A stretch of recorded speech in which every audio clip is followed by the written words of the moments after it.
tudo bem? Tudo bem, pessoal que está nos assistindo, acompanhando o nosso canal? Hoje nós estamos com um tema extremamente necessário e que as famílias vêm nos perguntando, né? Vira e mexe, a equipe recebe lá nos bastidores perguntas a respeito, que é do poder do brincar com a criança que tem o transtorno do espectro autista. Então, eu me chamo Suzana Sosa, sou fonoaudióloga, pedagoga, psicopedagoga, sou analista do comportamento aplicada e meu mestrado é em distúrbios do desenvolvimento. Silvio, meu colega parceiro de profissão, de Olá, casa. Suzana, olá pessoal que está acompanhando aí o nosso canal desse podcast. Eu sou o Silvio, sou fonoaudiólogo, sou pedagogo, pós-graduado em ABA, NUTEA, Educação de Surdos e Libras, né? E também tenho uma pós-graduação em CA, Comunicação Aumentativa e Alternativa. Hoje vai ser bem legal esse tema, né? Inclusive já trouxemos aqui alguns brinquedos, porque o tema vai ser bem bacana e vamos tirar bastante dúvidas de mães que mandam aí para os nossas redes, perguntando sobre essa questão do brincar. É isso mesmo, Silvio, porque a primeira pergunta que elas fazem, até no momento da anamnese, logo no primeiro contato conosco, é: meu filho vai falar já? Meu filho já vai conversar? E a criança que nomeia, meu filho vai contar as coisas que ele faz na escola, que acontecem na escola? Então, elas querem saber de imediato se o filho vai falar. Verdade. É tão interessante isso que no primeiro atendimento, quando os pais chegam até a clínica, uma das coisas que eu já falo logo assim de imediato olha, vamos nos preocupar primeiro com a comunicação do seu filho. Como ele vai se comunicar? Se vai ser por meio de gestos, se vai ser por meio de prancha de comunicação, de CAA, se vai ser de forma oral. E então, aí eu discorro mais sobre o tema, explico para a mãe como funciona essa questão da comunicação, esse desenvolvimento da linguagem e deixo a fala por último. Então, coloco uma pirâmide lá e falo assim, a fala está aqui no topo. Vamos primeiro fazer... pontinha do iceberg, lá né? na pontinha do iceberg. Então, aqui embaixo é o início de tudo, é a comunicação. Né? Então, isso. Eu falo para os pais sobre essa questão da comunicação que o falar vem depois. Então, vamos fazer com que a criança se comunique e depois a gente pensa na fala. E aí os pais já ficam aliviados. Tudo bem, então vamos fazer o meu filho aí se comunicar e depois a gente pensa nessa fala aí. Bem colocado, Silvio, porque quando nós falamos para a família que primeiro temos que entender de que maneira essa criança se comunica, nós estamos falando da anamnese. Então, uma anamnese bem feita é o início de uma avaliação. Depois, feitas perguntas certinhas para o pai, para a mãe, né, para o cuidador, que ali está sempre com a criança, que pode nos responder desde a gestação até os dias de hoje, nós vamos entender um pouco mais sobre a dinâmica dessa família, entendendo qual é o espaço de fala que essa criança tem em casa, quando ela quer alguma coisa, de que maneira ela pede. Então, a anamnese é um pé que primeiro nós precisamos entrar ali para descobrir como essa criança se comunica. A partir daí, é uma avaliação bem feita, com todos os protocolos que nós temos na Integrar, e nós fazemos pontualmente, semana a semana, atendimento a atendimento, cruzando informações, não é mesmo, Silvio? Para daí pensar em como conversar sobre esse relatório que a gente gera, conversar com a família mostrando os resultados, né? E a forma de intervenção. Como na Integrar, assim, o nosso foco principal é criança neurodivergente, né? Nós temos crianças com TEA, e esse tema do brincar ele é bem presente dentro da clínica, né? E também em casa. Mas a diferença é que na clínica ela tem um direcionamento bem estruturado, né? Os terapeutas preparam, estruturam ali aquela sessão para que aquele brincar tenha uma funcionalidade, tenha uma intencionalidade. E em casa, muitas vezes, os pais nem sabem como brincar com a criança. Então, a ideia é como é que a criança com TEA pode brincar para desenvolver a linguagem. Né? Então, acho que o ponto inicial assim, que a gente pode discutir é isso. Dentro do nosso fazer clínico, assim, você tem alguma experiência assim, de alguma criança que chegou, que nem queria saber de brinquedo, hoje, se tirar o brinquedo dela, ela fica daquele jeito? Temos, né, no plural.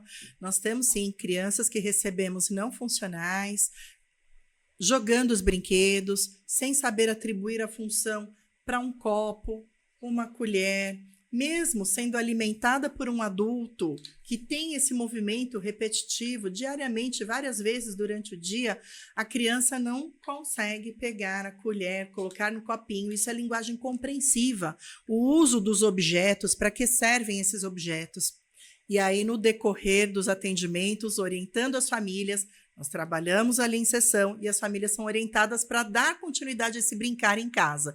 Brincar como? O simbólico. É um material estruturado, mas não é um jogo. Eu posso colocar, inclusive, a caneca em cima da minha cabeça, não é mesmo?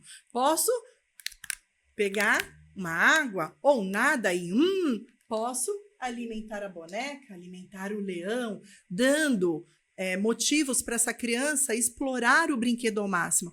Conforme a gente mostra para os pais como dar continuidade em casa, esse cuidador, né? Eu falo pais, mas pai, mãe, vovó, tia, nós temos várias famílias ali, né? Estilos de família, estruturas de famílias diferentes, que eles deem continuidade em casa, as famílias já vão contando para nós. Não tem um resultado, Silvio? Tem sim. E é tão interessante esse brincar com uma criança com TEA, que ele favorece não só a interação social, mas a atenção compartilhada e também as intenções comunicativas. Porque eu acho que o brincar é isso. É você ter uma intencionalidade, né? Claro que o brincar, qualquer coisa vira um brincar. Mas quando você tem uma intencionalidade, dá muito mais resultado naquele objetivo que você está traçando para a sua criança, do que deixar ela livre. Porque o brincar livre também, ele é importante, não só direcionado.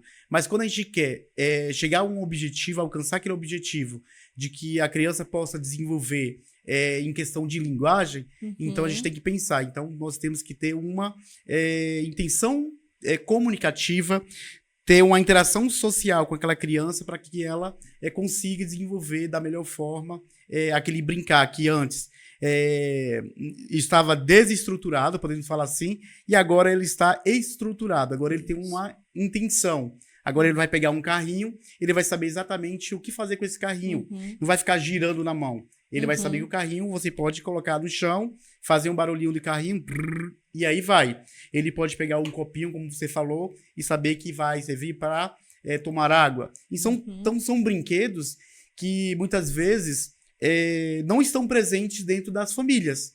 É melhor dar um Homem-Aranha, um Batman, um brinquedo que tem um monte de luz, que é melhor, que é mais bonitinho, do que dar um brinquedo funcional. Então, os pais não sabem essa diferença. Eu acho que a gente podia explicar um pouquinho sobre essa... O brinquedo caro nem sempre é o melhor brinquedo para criança, né? Nem sempre é o melhor, não é o funcional. Até imagina um brinquedo eletrônico com botões, com controle remoto, sendo que ela ainda está aprendendo a função de cada brinquedo. O ideal são esses simbólicos.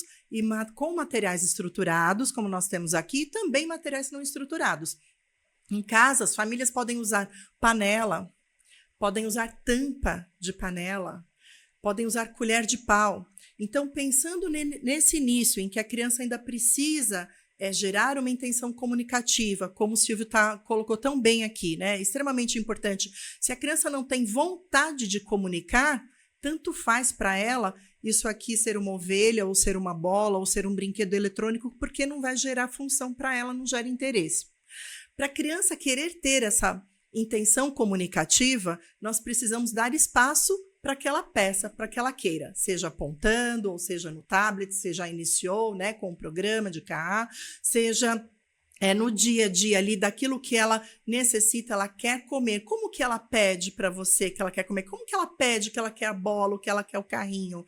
Eu sei que normalmente as famílias deixam os brinquedos bem embaixo, né, no chão, em caixas organizadoras, e a criança tem acesso livre, para que ela tenha independência em pegar. Isso é bom, mas em alguns momentos temos que provocar. Eu gosto de provocar a criança, por exemplo, brincando com o carrinho. Silvio, me passa o carrinho, por favor.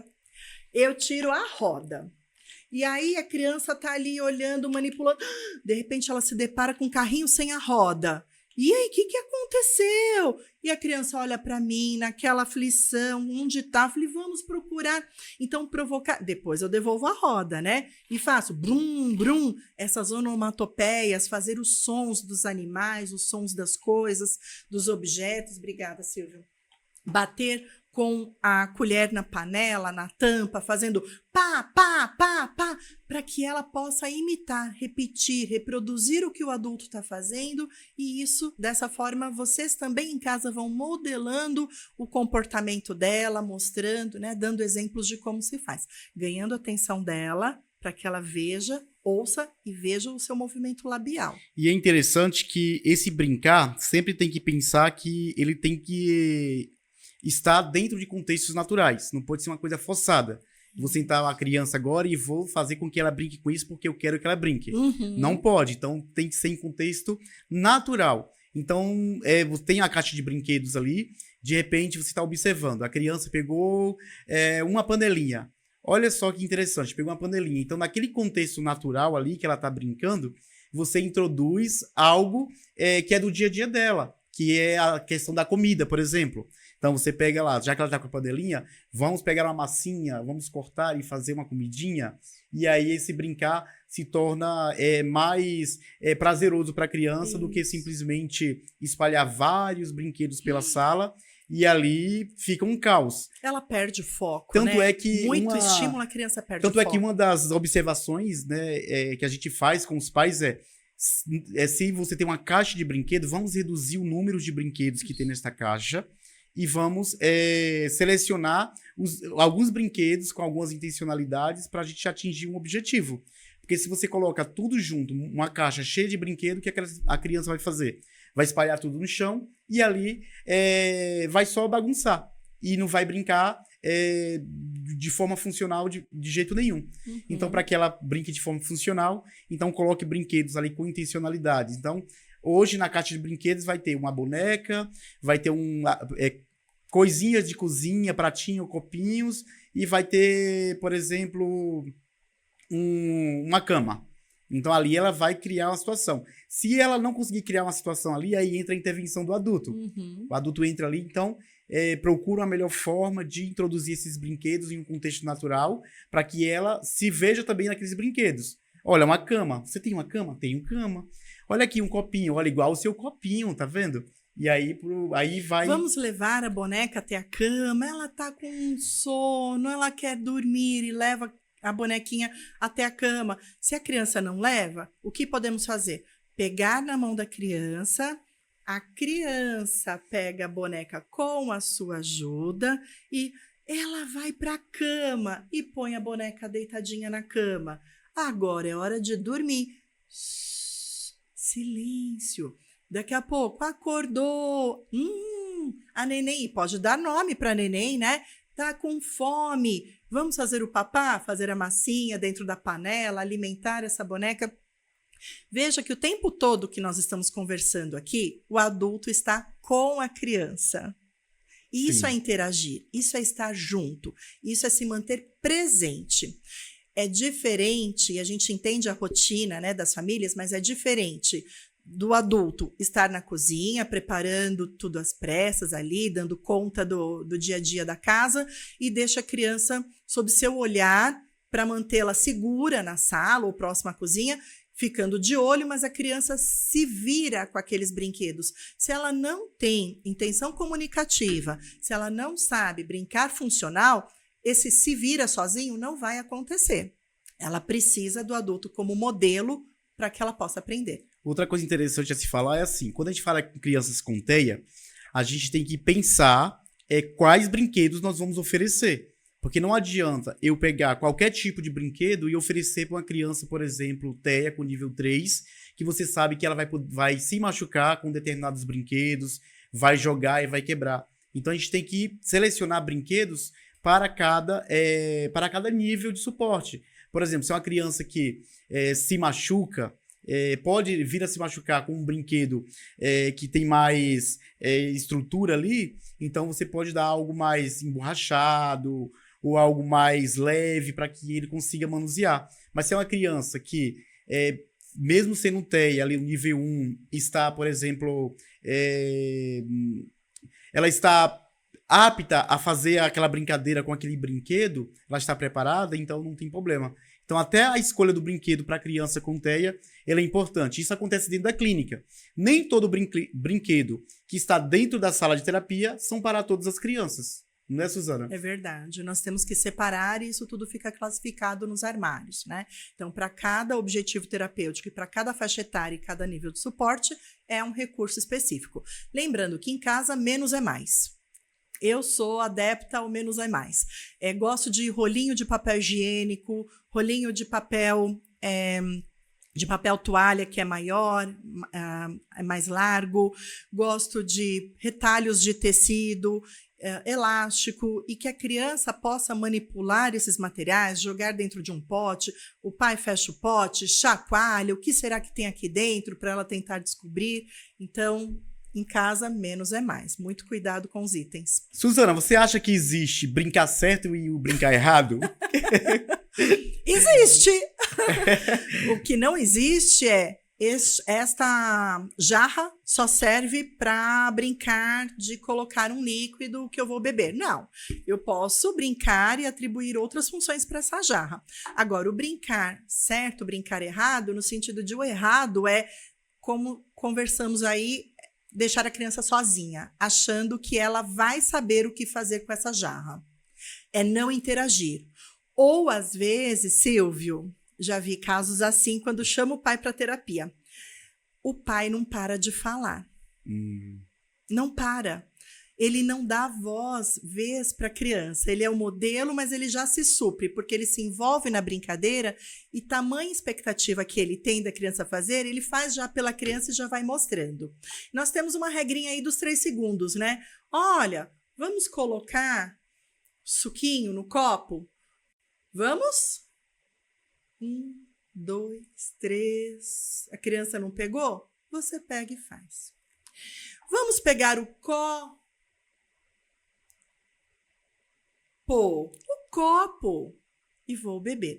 Então, dar a resposta de imediato é tirar a oportunidade da criança experimentar, arriscar a palavra ou concluir a palavra nessa linguagem intraverbal. Então, isso eu diria que é o errado, né? Não vamos fazer assim. Vamos dar espaço para essa criança brincar e falar, interagindo com ela. Muito bom. E você, Silvio? Também eu concordo contigo, né? E assim, apesar de achar que o brincar pode ser de qualquer forma, mas só que, claro, que sempre com uma intencionalidade. Eu penso sempre que o brincar tem que ter uma intencionalidade. Por mais que é um brincar livre, é importante também, mas quando tem intencionalidade é muito melhor. Por exemplo, um carrinho, né? Então, o carrinho ele serve para se locomover pelo chão, fazer barulhinho. Se a criança usa o carrinho para outra coisa, por exemplo, eu vou chutar o carrinho, dizer que é uma bola. Aí vai estar errado essa brincadeira. Perfeito. Né? Então, mas se ele utiliza para um uso funcional social adequado, um uso funcional fica muito melhor. Por exemplo, a gente olha até os bloquinhos. Aqui nós temos alguns bloquinhos, por exemplo, ó, esses bloquinhos aqui, né, de encaixe. Se a criança ficar só manuseando esse bloquinho sem função nenhuma, então é mais um brinquedo que está ali no ambiente que ele pegou e tudo bem. Ou melhor, não está tudo bem, né? Não está tudo bem. Mas se, a partir desses brinquedos, eu encaixo um outro, faço um carrinho, faço uma torre, faço um avião, né? Um avião as crianças adoram. Então, tem um exemplo lá na clínica que tem criança que eu posso dizer assim, são viciados nestes brinquedinhos aqui. Então, e são criativas. Tem coisas que eu nunca imaginaria que ele ia criar. Teve outro dia que uma criança criou um helicóptero com isso. Nossa. Então ele montou e eu fiquei observando e de repente saiu um helicóptero. E eu falei, nossa, eu não teria essa imaginação de criar um helicóptero com isso. Mas, Silvio, agora vem uma pergunta provocativa. E se a criança está ali tentando montar... Vou pegar esse exemplo dos blocos, porque normalmente as famílias têm blocos de encaixe ou de pinos em casa. Aquele pequeno construtor... O pai está ali montando, a mãe está ali montando um castelinho, uma casinha, e a criança vai e derruba. Aí o pai pega na mão, usou aquela dica nossa, pegou na mão, fez junto, empilhou, tentou minimamente fazer uma casinha e deu certo. Daqui a pouco ele pede para a criança e a criança não consegue. E aí? O pai desiste já desse recurso e fala que esse recurso não serve para o filho dele, persiste. Como é que funciona? Não, jamais. O que você sugere? Não, jamais desistir. Então, se está naquele momento de interação, de brincadeira, o bloquinho caiu no chão, ele pegou a mãozinha da criança, colocou e ele não quer mais brincar, então vamos ressignificar esse brinquedo que estão fazendo ali. Era um castelo, agora vamos pegar o mesmo bloquinho e vamos fazer agora uma pista. Vamos colocar um bloquinho do lado do outro, já pega um carrinho, continua utilizando o bloquinho, mas não desiste. Daqui a pouco, você volta a construir de novo o castelo com ele. A criança não vai desistir, porque ele vai olhar e vai dizer assim, se o meu pai, ele não desistiu, também eu não vou desistir. Meu pai está aqui comigo. O bloquinho caiu, ele me ajudou, e se cair novamente, ele vai me ajudar, e no dia que ele não estiver, eu sei que eu posso construir esse bloquinho de forma adequada, porque eu já aprendi. Então entra a repetição, não pode ser só uma vez. O pai sempre tem que estar insistindo ali com o filho de forma lúdica, sempre lembrar que a ludicidade tem que estar presente no brincar.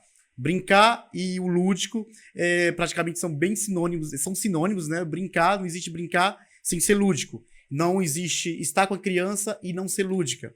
Então, fazer as repetições na brincadeira de forma lúdica é muito importante. Então, repetir a brincadeira várias vezes ou de formas diferentes, mas retomando, é extremamente importante. É fase de input. Você está alimentando o seu filho com aquela habilidade, uma mesma habilidade, o mesmo recurso, muda um pouquinho a estratégia, volta, retoma como o Silvio falou.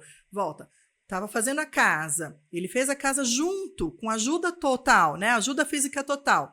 Depois não deu mais vez para esses bloquinhos. Você foi, montou a pista, como o Silvio falou, mas em algum momento, volta, retoma. Não precisa ser no mesmo dia, né, Silvio? A família pode trabalhar dessa forma dia a dia. A gente costuma dizer pelo menos 15, 20 minutos por dia. Esteja presente com seu filho, sem o celular. É você, né, a criança e o recurso. E por que eu falo filho? Por que eu me remeto tanto aos pais? Porque o que nós terapeutas fazemos no atendimento, na sessão, é extremamente significativo. Mas o que pai e mãe, né, o cuidador, fazem em casa, 15 minutos diário, tem muito mais sentido para a criança. É o modelo dela, é o pai, é a mãe, é a pessoa em quem a criança reflete, tá bom? Algumas crianças com transtorno do espectro autista, por não conseguirem se comunicar direitinho, de forma efetiva, com seus pares e com os adultos, acabam apresentando comportamentos disruptivos, comportamento autolesivo, comportamento heterolesivo, ou jogam itens. Tem criança que grita por atenção, grita por pedido de um item, grita porque não consegue comunicar o que está incomodando, o que está afligindo, grita por protesto, não consegue dizer não, não quero. E aí, Silvio, eu vou perguntar para você. A família até tem uma prancha de comunicação em casa porque ela ouviu falar. Mas e aí? O que a família faz?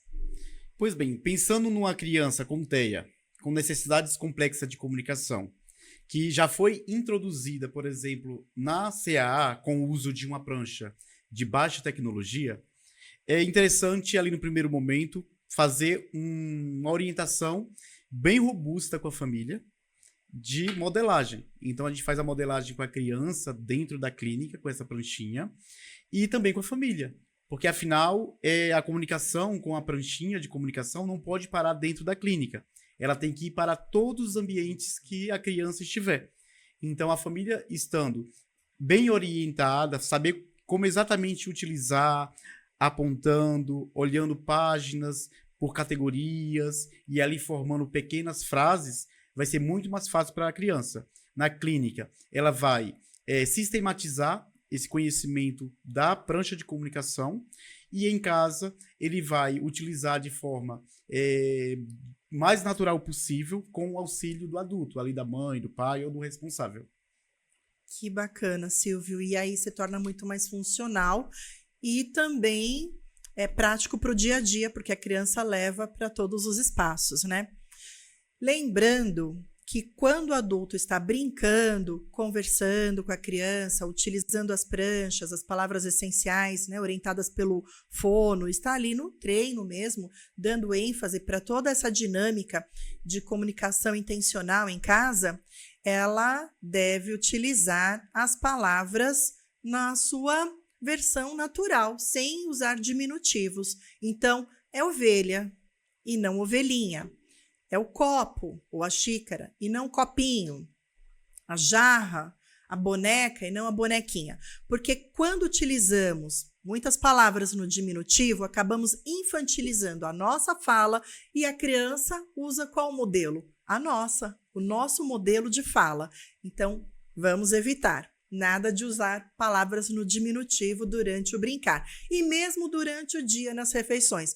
Você quer água? O seu copo está ali na mesa e não o seu copinho. Pega a colher, filho, ok? E é tão interessante isso que nós orientamos aos pais justamente isso, porque quando a criança fala alguma palavra de forma errada, isso porque não está na idade de falar determinados fonemas, algo do tipo, não é porque ela falou o topinho que você vai repetir o que ela está falando. Ah, é o topinho, filho. Não, não pode. Ah, filho, é o copinho. E nem achar bonito, né? Nem achar bonito. Ai, que bonitinho, tô falando copinho. Não, copo? Ah, tá bom, filho, pega o copo.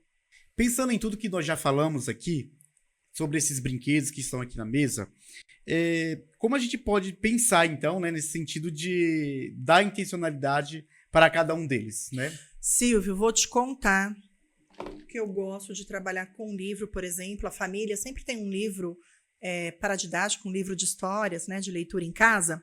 Como um recurso, pode atender a vários objetivos. Então, eu estou com uma criança não verbal, não nomeia nada, só murmura, tem intenção, ela pega na mão, ela usa a minha mão como ferramenta para buscar o que ela quer. O que eu preciso trabalhar com ela?